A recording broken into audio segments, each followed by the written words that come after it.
of my checks went in, which was probably not even worth $100. Well, I'm not interested in it. It was Then I'm not interested in it. $62 to be exact.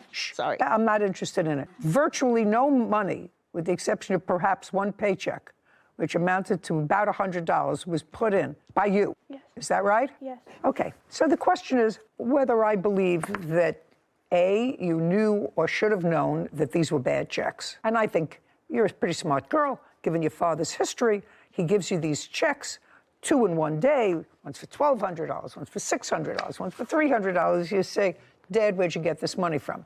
And if you're putting your money into the bank, your money from work, which is a very good thing, that's fine, but I'm going to save up that money. I'm not going to buy electronics. I'm not going to buy anything else for the house. What I'm going to do is save that money, or at least see what happens with it. So I would have said to myself, this doesn't look right.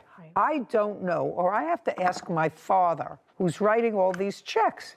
Is she somebody he works for, or is it somebody whose checks he stole? Do you understand? Yes, Your Honor. Great. Judgment for the plaintiff in the amount of $31.70. Thank you very much. We're done. This court is adjourned. Outside the courtroom, Angelina, then Maud. What they did to us was way worse than what I did to them. It was very hurtful, and I'm still in the stress mode about it. They took all of our electronics, our TVs, my PlayStation, laptops, and speakers. The truth is, I have a video showing that my niece actually voluntarily gave me all the electronics to be taken care of. She said she was going to do it, and she wasn't going to do it, which is the reason why I took the items to have everything taken care of from my mom. My thing is, the property that she took, we bought that a couple of years back. And that shouldn't have nothing to do with what's going on now. We're not happy people. And, to be honest with you, because of the fact that they did our mother like this, we don't have anything to do with them. Well, all I can say is she'll never see me or my child again. And that's generations going out of her life over some petty stuff that could have been dealt with easily. I don't know if it can be solved. God will be that answer. Don't do your family wrong, even as much as you love them, because they raised me with her since I was 4, and they still did me wrong growing up, and they still did me wrong today.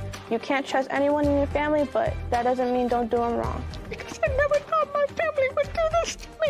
Sarah and Judy. Another great lesson in the dangers of co-signing anything, for a car, for a dog, for a bank account, because I'm sure the great-grandmother plaintiff would not have accepted checks from her previous son-in-law, knowing his background and knowing, at least she would have asked the follow-up question. So I understand the daughter's position of, hey, I know what he's been involved in, I don't want to be involved, but if that's your stance, you can't benefit from taking checks that you know are probably dirty. So, and unfortunately, the grandmother didn't get a crash course from us on the dangers of co-signing on a bank account. Because they can not only evidently go into your bank, that particular account, but they can attach any other account. Like she had said, they drained all of her other accounts to fulfill the debt. So there's real dangers in co-signing, even with someone that you love, like your great-granddaughter. Yeah, you're right. Yeah. Title, Judy Justice. Are you having a family dispute? Go to judyjustice.tv. And more. Is suing his family friend, Brandon Foreman, for the cost of 4 pigs, a hog waterer, and lost wages. Court come to order. All rise. Judge Judy enters. Have a seat, please. Kevin approaches. Hello, Judge. Case 2181, Moore versus Foreman. Thank you. You're welcome. Mr. Moore, you're suing the defendant because it is your claim that you sold him, I believe, 4 piglets, and he never paid you for them. Yes, Your Honor. That's what the case is about. Now, tell me where you live. I live in Pinehurst, but outside of Pinehurst, south, in a valley. Pinehurst is where? In Idaho. So you live in Idaho. Is that a farming community? Yes, small. Who do you live there with? Me, my mom, and my sister.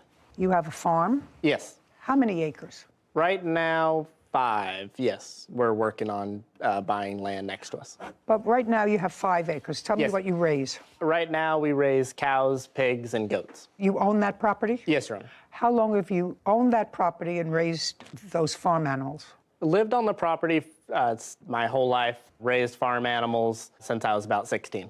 And you sell them for what? I mainly do meat animals, so when it comes to beef, cattle, pigs, meat, goats.